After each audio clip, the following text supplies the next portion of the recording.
Bonjour mes chers amis, frères et sœurs en Christ.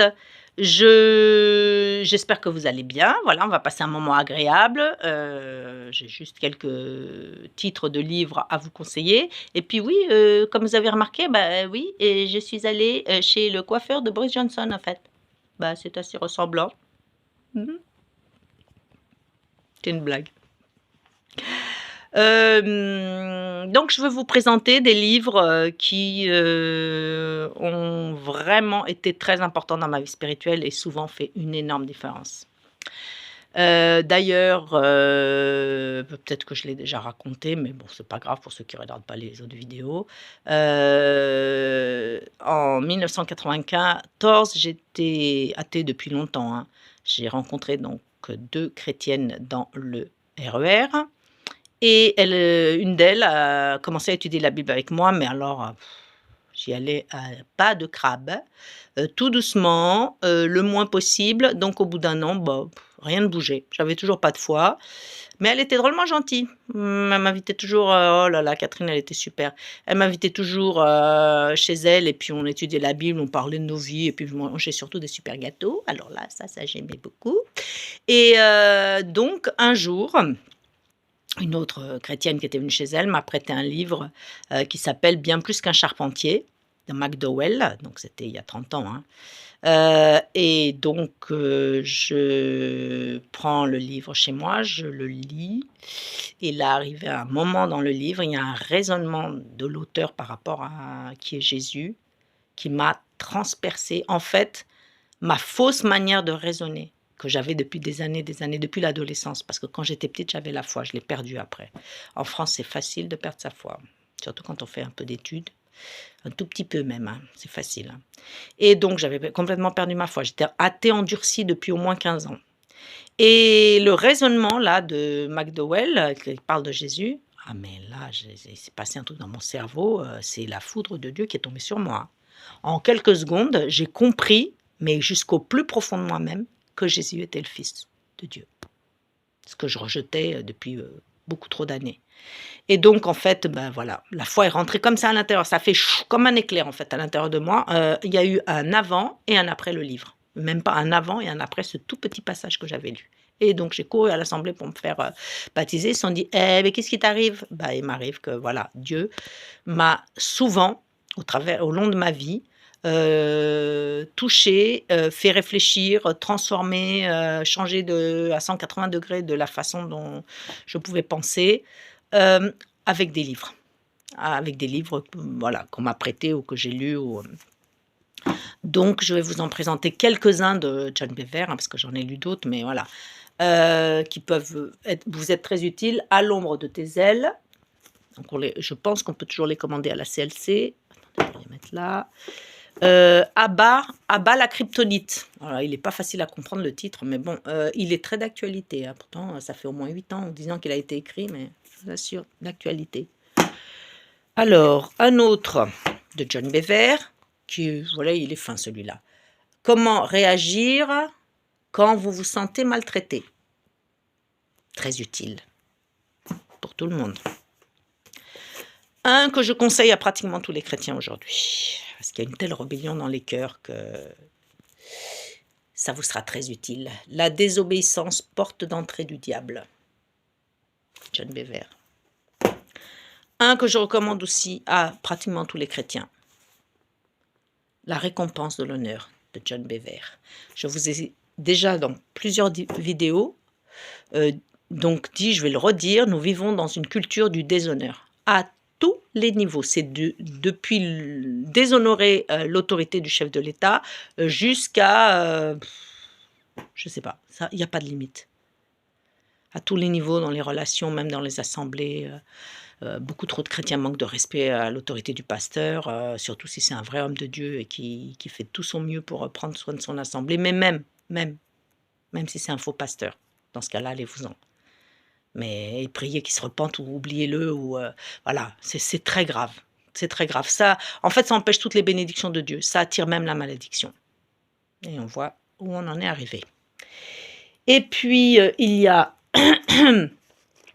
un livre de Derek Prince, on dit Derek Prince, ils chasseront des démons. Ils chasseront des démons. Alors ça c'est pareil, hein. On rappelle que une majorité de gens, si c'est pas pratiquement quasiment tout le monde, a des démons.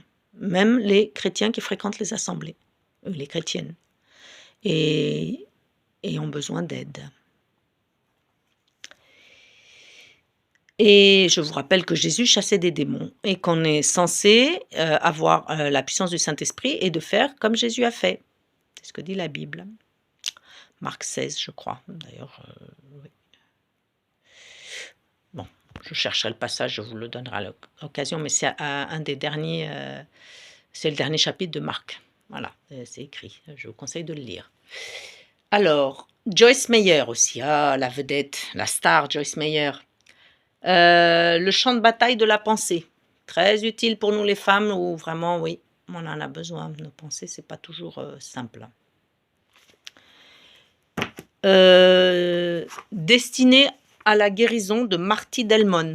Je l'ai lu il y a des années, ça m'avait beaucoup, il est très clair, simple et clair, beaucoup aidé à comprendre les guérisons physiques, enfin plein de choses, mais comme je ne l'ai pas lu depuis longtemps, je l'ai pas lu depuis très longtemps, ben, je ne peux pas trop vous en parler, parce que je sais qu'il est bien, mais j'ai un peu oublié les détails. Et puis là, voilà, un qui a aussi transformé ma vie, entre autres, John Bever, approchez-vous de lui.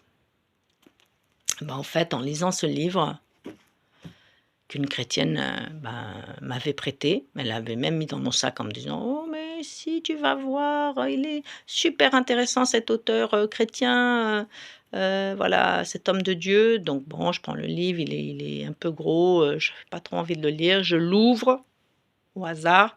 Mais en fait, le hasard, c'est un mot qui a été inventé par les athées pour parler de Dieu. Chez moi, il n'y a pas de hasard, hein. Mais bon, je viens de dire ça comme ça. Mais en fait, j'ouvre le livre, une page comme ça dans le livre, pas au choix, et je tombe sur, il parlait des dons. Et là, d'un coup, j'ai mes convictions profondes en moi, qu'en fait, celle qui empêche Dieu de lui donner des dons, c'est moi. Comme j'avais été formée dans une assemblée où on disait que les dons, le parler en langue, ça n'existait plus, et puis c'était inutile, les prophètes, ça n'existait plus, le don de guérison n'existait plus, c'était à l'époque des actes et tout. Tout faux, c'est des fausses doctrines qui font des ravages, pas possible. Parce que ça empêche justement qu'on soit rempli du Saint-Esprit et qu'on accorde l'honneur au Saint-Esprit qui lui est dû. Donc en fait, ça fait partie des péchés contre le Saint-Esprit, je vous le dis. Donc là, j'étais convaincue en quelques secondes que j'étais dans l'erreur. Je ferme le livre et je fais cette simple prière à Dieu. Mon Dieu, pardonne-moi. Je me rends compte qu'en fait, je suis dans l'erreur, qu'il y a plein de choses que je ne comprends pas et que les dons, si, ça existe toujours, c'est écrit dans la Bible et que ça vient de toi, ça vient par ton Saint-Esprit. Donc, quand tu voudras, donne-moi le don que tu veux quand tu veux. Je finis ma phrase et je parle en langue. Et je me suis dit, c'est pas possible. Moi-même, je ne le croyais pas, j'étais choquée. Je dis, non, c'est pas possible. Tu dois essayer de... Voilà, les faux raisonnements. Heureusement, je me suis vite arrêtée là. Hein. Moi, les faux raisonnements de moi-même, c'est bon, j'ai eu ma dose, ça m'a suffisamment causé de tort pendant des années, c'est terminé. J'ai dit, bon, je vais appeler le pasteur de l'assemblée où j'étais, je vais lui dire, et en fait, j'ai compris, oui, je venais de recevoir le don du parler en langue, comme ça, juste ça. Dieu était tellement pressé, tellement désireux de me bénir de ça, que aussitôt j'ai fini ma phrase, il m'a donné, j'ai commencé à parler en langue, et en plus, par n'importe quelle langue, en hébreu.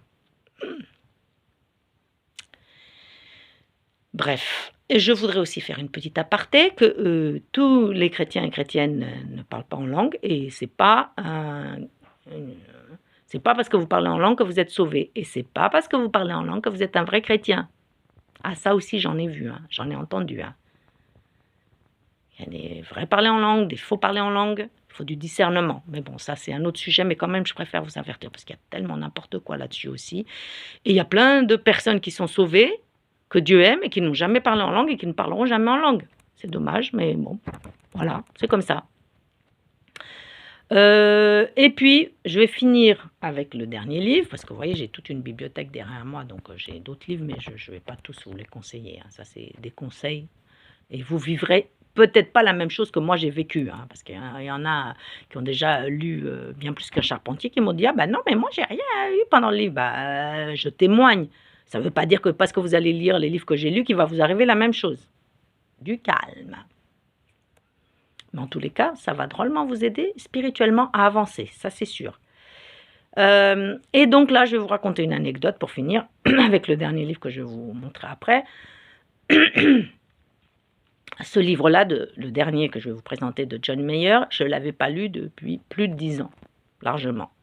Et puis, ça devait être en septembre de cette année, je me suis dit, tiens, il y avait quelque chose dont je me suis comme ça rappelé d'un coup, et je me suis dit, tiens, reprends le livre et cherche le chapitre. Donc, je prends le livre ici, dans la petite bibliothèque, je vais là, donc je traverse ma petite cour, avec le livre sous le bras, H, ma petite chatte me suivait, et j'arrive au grand portail pour ouvrir. Je mets la main sur la poignée du portail pour sortir dans la rue. Et là, j'entends une dispute, mais j'en ai entendu des disputes et des bagarres, même là où j'habitais, dans les HLM et tout, entre voisins et tout. Mais alors là, ce que j'ai entendu en septembre, ah non, mais j'ai jamais vu ça. J'ai jamais entendu ça. En fait, ça montait en ton, ça montait. Puis elle se taisait pas, lui, c'était pire. Oh, à un moment, il est tellement énervé, il casse un truc dans la maison. Une chaise ou je sais pas quoi. Je me suis dit, oh là là là là. Alors en plus, la maison en face, c'est la maison d'une voisine qui n'habite pas ici, mais qui la loue aux touristes. Et en général, les touristes sont toujours très discrets. D'ailleurs, des fois, ils sont là, je ne les entends même pas. Ah mais là, pour les entendre, je les entendais. Bon, bref. Je me dis, bon, qu'est-ce que je fais? J'appelle la police. Est-ce que je préviens la mère de la propriétaire? Je ne savais pas quoi faire, j'étais vraiment mal à l'aise. H, elle a eu peur parce que c'était horrible, vraiment. Et il ne la frappait pas, mais limite. D'ailleurs, il a cassé une chaise. Donc, il rentre dans la maison, j'entends qu'il rentre dans la maison, mais j'ai toujours pas ouvert le portail. Je me dis, bon, qu'est-ce que tu fais? Je dis, ah non, ils vont pas me gâcher mon moment. Allez, ça fait au moins 12 ans que j'ai pas lu le livre. Non, tu sors, tu verras bien. Alors, j'ouvre le portail et je vais donc m'asseoir dans ma rue. Et là où je m'assois, sur les marches de la maison d'un autre voisin, qui est aussi en face de cette maison de touristes, ça donne sur le balcon. Et donc, leur petit balcon qui donne sur ma maison et sur là où j'étais assise, il y a donc 3 amis de ce couple qui en fait étaient des jeunes, donc ils sortaient ensemble, je pense, hein, ils n'étaient pas mariés, ça paraissait évident. Ben, les 3 amis sont sans dessus dessous à cause de cette grosse dispute. Un d'eux pleure carrément. Ils en ont ras-le-bol de les entendre se disputer parce que j'entendais la conversation. Alors moi, je prends mon petit livre, je l'ouvre et je lis. Et puis en même temps, ils sont juste en face, ils sont à quelques mètres, même pas 4 mètres. Et pendant ce temps-là, dans la maison, les autres se disputent, mais moins fort. Je dis, ah c'est folklorique, hein. Bref, je continue à lire comme si de rien n'était, comme si j'entendais rien, mais j'entendais tout. Et puis au bout d'un moment, le jeune couple sort dans la rue, ils sont obligés de passer devant moi. Et là, je vois qu'ils sont jeunes. Elle tremblait. Ils s'étaient tués tous les deux, mais elle tremblait. Bon, et moi, qu'est-ce que je suis en train de lire? Là, vous allez trouver ça drôle, hein, parce que moi, j'ai vraiment trouvé ça gros. Un livre de Joyce Meyer, Rendez-vous service, pardonnez.